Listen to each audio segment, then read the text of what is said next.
Milenia, apa kabar? Ketemu sama saya lagi di podcast Andrea. Kali ini kita punya seorang tamu istimewa yang biasa dikenal dengan sebutan Mpok Lela. Tapi sebelum kita bincang-bincang dengan beliau mengenai batik lawas Betawi, please subscribe, like, and share dulu ya.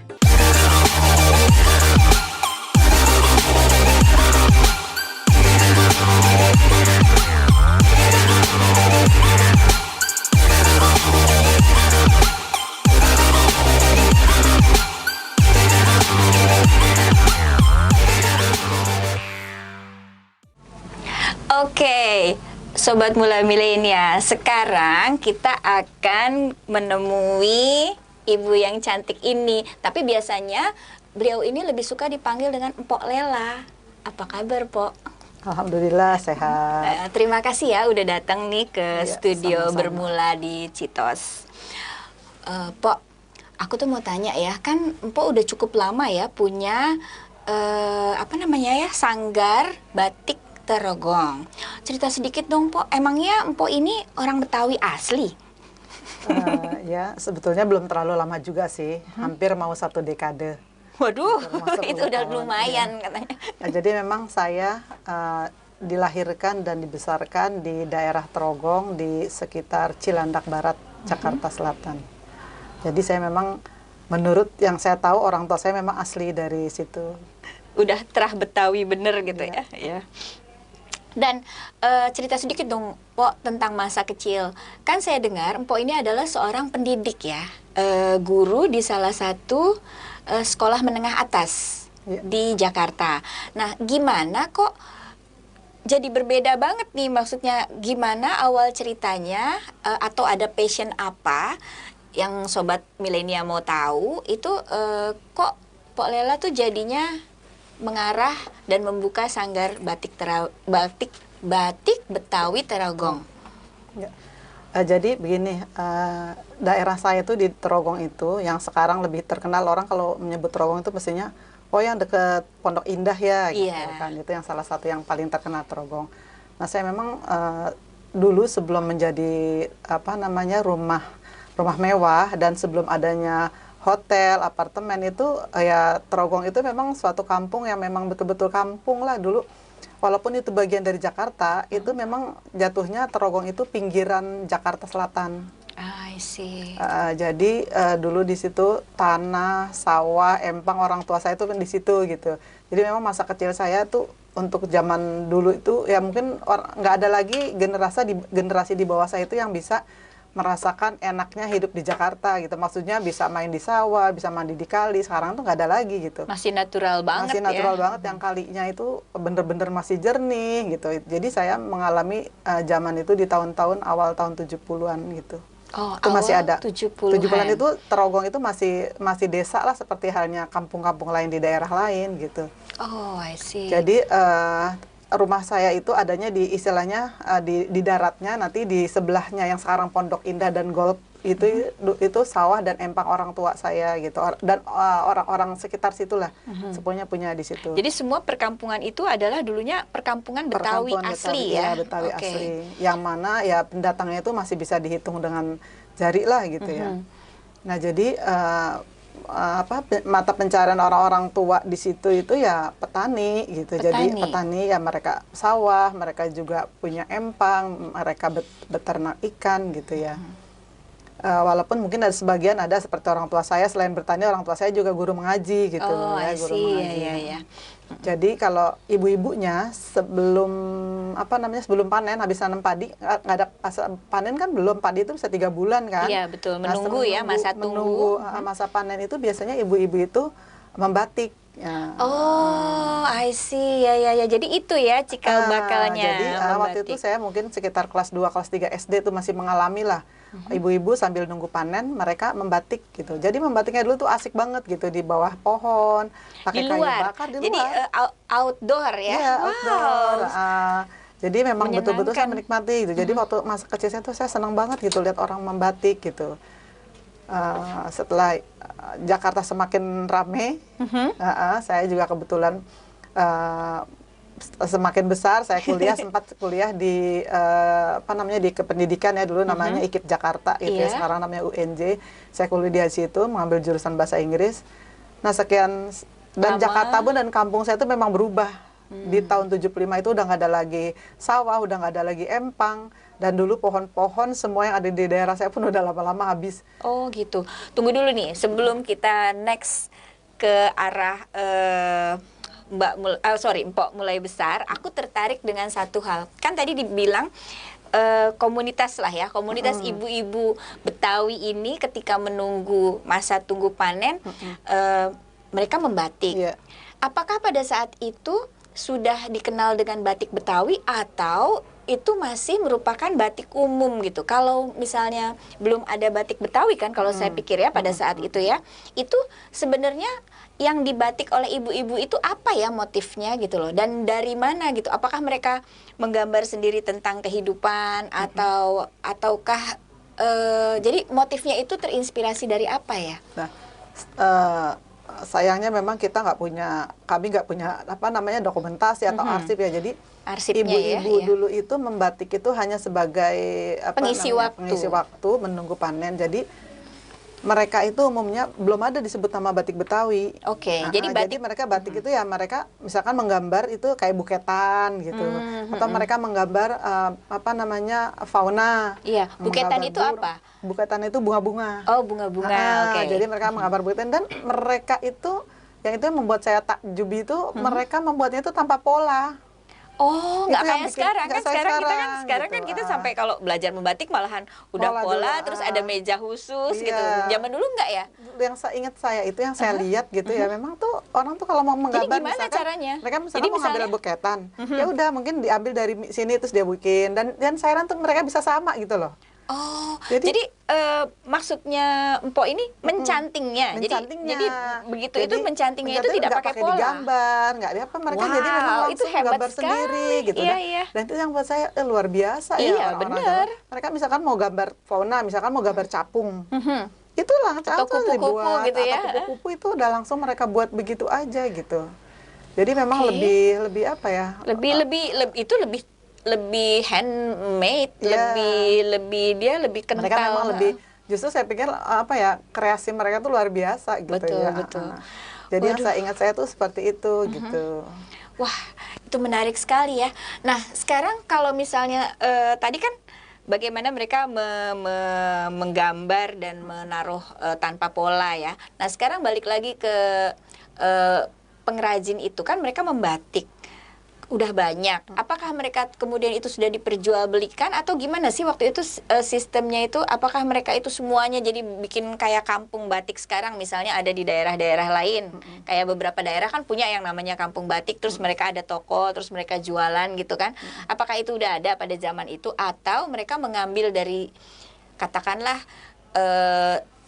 society lain gitu atau gimana? Iya, memang pada zaman dulu itu ibu-ibu di tempat kami itu memang mereka mengambil kainnya itu dari daerah Palmerah. Jauh dulu banget. Palmerah itu sentranya tekstil itu. Iya. Untuk batik-batik itu. Nah, di Palmerahnya sendiri itu siapa yang membatik? Di Palmerah itu dulu mereka bilangnya juragan, mau ngambil kain di tempat juragan. Iya, gitu. juragannya orang asli. Ada yang asli atau bukan juga, asli juga. Jadi ada yang pribumi dan non pribumi. Iya. Dan mereka dulu luar biasa loh. Saya ingat masih zaman dulu itu daerah saya itu masih nggak ada kendaraan, mereka jalan kaki. Dari Pondok Indah ke Palmerah. Dari Trogong ke Palmerah itu jalan kaki, luar biasa ya. Pernah nggak Polela nyobain tuh aksi kecil gitu, ikut siapa gitu? Nggak pernah. Belum pernah ya. Oke. Jadi jadi yang saya yang menarik adalah mereka sudah mulai membatik di masa itu. Iya. Udah ada trade, jadi udah ada trader juga ya, jadi mereka mengambil selesai di pola, selesai jadi sampai jadi itu, sampai pencelupan. Mereka hanya sampai mencanting dan menembok. Oke, mencanting dan menembok. Menembok itu kalau boleh dijelaskan? Ya, menembok itu misalkan batik itu sudah digambar, kalau sekarang itu setelah digambar dicanting. Iya. Setelah dicanting nanti dikasih isen. Oh iya, yang kecil-kecil itu, yang kecil-kecil detailsnya ya. Detailsnya itu kemudian diwarna. Oke, ketika dicelup terus untuk menutup warna pertama ditembok, menembok lagi. itu ya. Jadi untuk mempertahankan warna yang nanti supaya warnanya itu tidak bercampur dengan warna lain. Nah, setelah proses itu selesai baru dirapikan, baru dibawa ke sang juragan di Palmerah yang jauh itu ya. Dan mereka tuh bawanya tuh di apa ya? Hebat. Digendong itu loh. Pakai gendongan kayak zaman dulu. Wow, itu berarti memang udah ada sejarah flashback ke belakangnya yang menarik sekali ya mengenai batik Betawi ini. Jadi, nah setelah masa itu, Mpok kan kuliah, terus pasti sudah pada zaman itu sudah agak terlupakan nih kan, terus zaman juga berkembang, Tarogong juga udah jelas jadi pemukiman yang eksklusif dan sebagainya gitu dengan banyak pertokoan kan, otomatis kan itu sudah tergerus dengan waktu. Tapi bagaimana kok awal mulanya, apakah ada satu momen tertentu yang membuat Mpok Lela tuh jadi aduh kok tiba-tiba aku pengen lagi ya gitu kan, mengenang masa dulu, terus tiba-tiba jadi terjadilah sanggar batik Tarogong yang ini memang menarik ya. Tinggal di Betawi pakai batik Betawi. As simple as that.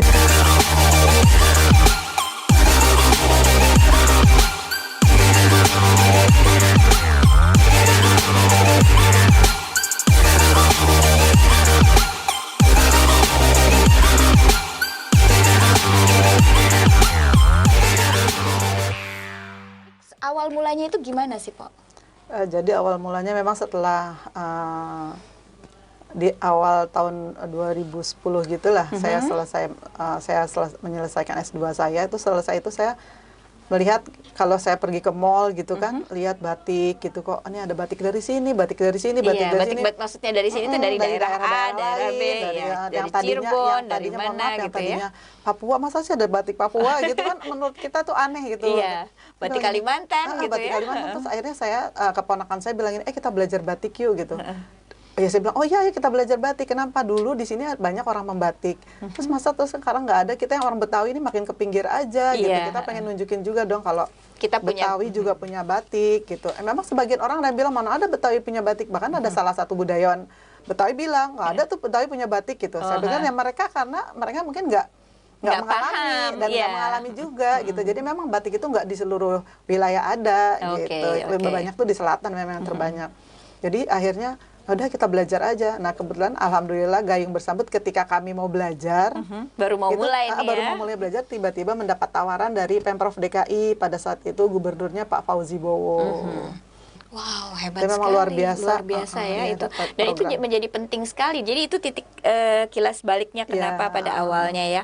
Nah setelah belajar nih kan udah pinter, udah latihan dong, udah apa. Mungkin awalnya sih nggak pengen jualan kali ya, cuma pelestarian aja kali ya. Tapi kan setelah kalau saya dengar kan dipakai apa, terus banyak yang nanya. Nah sekarang saya mau tanya nih, untuk menentukan sebagai orang Betawi asli nih gitu kan, Betawi asli, terus jadi Mpok Lela tuh memilih motif-motifnya itu gimana ya, berdasarkan apa? Kalau untuk motif penentuan memang kalau untuk motif memang saya lebih mengambil dari alam yang pernah saya lihat di Jakarta, khususnya di Jakarta Selatan tempat saya tinggal.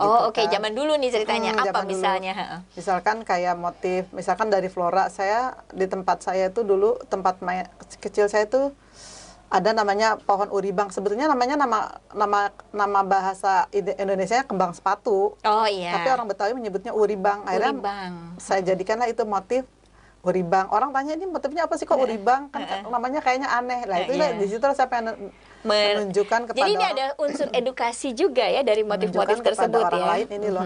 Dan saya juga pengen bercerita tentang bahwa Jakarta juga dulu kampung gitu. Jangan orang kalau misalkan datang ke sini lihat Jakarta banyak gedung-gedung, mereka nggak pernah tahu.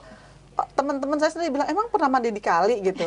Emang pernah punya sawah gitu. Mereka nggak tahu gitu. Jakarta pun dulu kampung, jadi saya pengen menampilkan menggambarkan Betawi atau Jakarta tempo dulu itu ke selembar kain gitu loh. Orang nggak ngerti pohon ada namanya kecapi, kembang pihong. Pihong itu apa? Nah itu pihong itu sebenarnya pacar air. Yang suka di kuku-kuku anak kecil main-main itu ya. Ada ceritanya. Anak Betawi itu dulu pergi haji umroh itu luar biasa langka dan mahal gitu ya. Jadi kalau ada keluarga yang pergi haji gitu kita sudah dapat pacar kuku. Iya. Nah, Ina yang namanya kan. Iya. Nah, kalau kita nggak kebagian, kita anak-anak tuh sedih gitu. Gimana ya?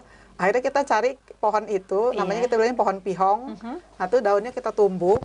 Nanti orang-orang pakai, misalkan kita nggak kebagian gitu kan. Akhirnya kita pakai itu aja. Jadi saya bikin lagi. Orang nanya, emang apa ini kok dibikin? Lah ini punya cerita sendiri. Kami dulu anak-anak Betawi kecil, kalau kita nggak ada kebagian pacar kuku dari Mekah, itu pasti kita pakai ini gitu. Oh gitu ya, gitu. Jadi saya pengen bercerita aja gitu, bercerita masa kecil anak-anak Betawi itu seperti itu gitu. Dan juga ada misalnya masih banyak sekali kan, kayak misalnya pohon kecapi, terus rambutan apa sih, rapiah, terus ada semanggi. Nah itu semanggi itu gimana tuh ceritanya tuh? Daunnya kan lucu ya itu ya? Itu semanggi juga saya jadikan salah satu motif di batik Trogong ini karena cikal bakal jembatan Semanggi juga kan dari bentuk pohon itu kan, dan di daerah Semanggi itu kenapa Semanggi? Pertama jembatannya, kedua juga memang menurut ceritanya di situ memang banyak ditumbuhi tanaman semanggi gitu ceritanya. Ya. Dan selain itu juga pasti banyak mengenai pengantin Betawi. Jadi memang dari adat istiadat seperti ondel-ondel itu kan, ondel-ondel kan ikonnya Jakarta banget. Penari apa? Belantek, ya Belantek Betawi. Karojeng, juga ada Karojeng tuh yang tari gimana ya? Yang itu biasanya pakai topeng enggak ya? Enggak pakai topeng. Enggak pakai topeng. Selendangnya banyak. Oh, selendangnya banyak. Kayak ini, kayak ronggeng, model kayak ronggeng Betawi. Iya. Wah, itu benar-benar menarik nih. Wah, jadi ini sangat menginspirasi ya, guys. Ternyata di balik selembar kain yang akan kita lihat nih, kebetulan Pok juga bawa ya. Boleh dong Pok dilihat dong motif-motifnya. Nah, ini yang semanggi. Nah, ini yang saya bilang motif semanggi, karena nggak semua orang. Cantik sekali. Ini ada keunggulan batik Tarogong itu, kalau menurut saya itu karena dia warnanya itu, guys, ada yang sangat kalem gitu ya, lembut dengan paduan warna-warna yang cantik itu, dan tapi juga ada beberapa yang motif Betawi itu, orang Betawi itu biasanya senangnya yang tabrak warna, yang ngejreng gitu. Ngejreng, jadi, tapi tetap cantik gitu ya, ini mengikuti selera pasar. Nah, sekarang ngomong-ngomong soal ini nih, berapa sih kisaran harga untuk batik tulisnya? Kan batik tulis juga macam-macam kan, ada yang ada yang di katun, ada yang di sutra, ya itu kalau boleh tahu, karena kan pasti nih kaum milenial sekarang juga kan biar pengen pakai gitu kan, apakah affordable ataukah mahal sekali, karena kan saya dengar juga udah ekspor keluar nih, maksudnya udah banyak dibawa orang-orang ke luar negeri nih. Ke negara mana aja yang udah pernah deh tamu-tamunya? Pernah tamu saya datang dari Texas, dari India, dari Hong Kong, dari Malaysia ya. Malaysia banyak, juga dari Australia juga banyak. Australia banyak. Dari UK pernah juga. Tuh kan, guys. Jadi berapa tuh kisaran harganya? Jangan-jangan mahal? Enggak juga. Satu potong ini dijual seharga 200.000. Yang untuk katun. Untuk katun. Tapi itu tulis atau cap? Cap. Oh, untuk yang cap. Kalau yang tulis, satu potong tapi katun yang tulis? Katun yang tulis itu 800.000. 800.000. Iya. Berarti kisarannya antara kalau katun 200 sampai sampai 400-an. 400-an, tapi kalau yang tulis untuk katunnya itu sekitar 800 sampai di atas 1 juta. Di atas 1 juta. Tergantung banyaknya warna. Banyaknya warna. Iya, itu sangat menentukan. Wow, hebat sekali. Satu lagi mengenai konsumen yang eksklusif udah pernah untuk siapa aja? Konon kabarnya RI1 juga pernah pakai ya? Ya, alhamdulillah memang ada mendapat hebat pesanan banget. dari RI1 dan juga beberapa kepala negara dan negara juga ya. Wah, oke banget, ini sangat menginspirasi. Ini yang penari, yang saya bilang itu yang penari, kemudian ada ondel-ondel. Nah, orang nggak tahu kan ini bunga namanya, apa? Itu namanya guling Betawi. Tuh, ini guling Betawi. Banyak ada di pinggir jalan, tapi orang nggak tahu semuanya kalau itu namanya guling. Ini bukan Betawi. Yang Putri Malu yang kita gituin? Bukan. Oh, bukan, beda lagi ya? Dia pohon besar. Pohon besar. Oh, ya. pohon biasanya besar. ada di pinggir-pinggir jalan itu sebagai penghias jalan itu. Dan ini katunnya juga bagus banget nih, guys. Dingin. Gitu kan? Nah, ini kalau ini motif apa Nah, nih kalau ini yang motif kayak gini? Monas, tapi ya ini yang biasanya khas Jakarta, Betawi itu ini ada Ada bertumpal. bertumpal depan Iya, ya, tumpal tumpal itu depan. namanya mukanya kain, bagian Mukanya depannya kain. Sama ada pinggirannya. Iya, pagar sari. Pagar sari. Oke. Wah, terima kasih banyak untuk Pok Lela yang sudah sharing-sharing sama kita pada saat ini. Ini tentu saja akan memberikan wawasan baru nih. Jadi nanti bisa nggak sih Pok kalau kita mau belajar-belajar gitu datang ke sanggarnya Empok? Ya memang sih sekarang kan lagi pandemi, ada PSBB. Tapi kan nanti kalau udah enggak, kita pengen belajar gitu, itu gimana? Apakah bisa semua umum ataukah hanya harus rombongan atau gimana? Bisa bisa umum, bisa perorangan, mulai anak-anak SD sampai dengan mahasiswa dan umum. Jadi alhamdulillah memang kalau tidak pandemi, Sabtu Minggu itu memang malah biasanya banyak orang-orang asing untuk belajar. Mereka memang lebih senang datang ke tempat saya itu, mereka bilang, oh ternyata ini ada kampung di Jakarta ya. Jadi mereka lihatnya ini, oh ini kampung di Jakarta gitu. Oh karena memang setting up-nya itu ya, walaupun di tengah kota, di Tarogong, di kota deket Hero ya, kalau nggak salah deket-deket ke arah Jakarta International School malah. Tapi memang saya kan udah beberapa kali, saya juga pernah belajar di sana. Itu memang tempatnya heritage banget ya, dibikin seperti zaman dulu ya, ada panggung, ada gazebonya, lucu. Oke, terima kasih banyak. Po, ada pesan apa gitu untuk mereka? Tinggal di Betawi, pakai batik Betawi.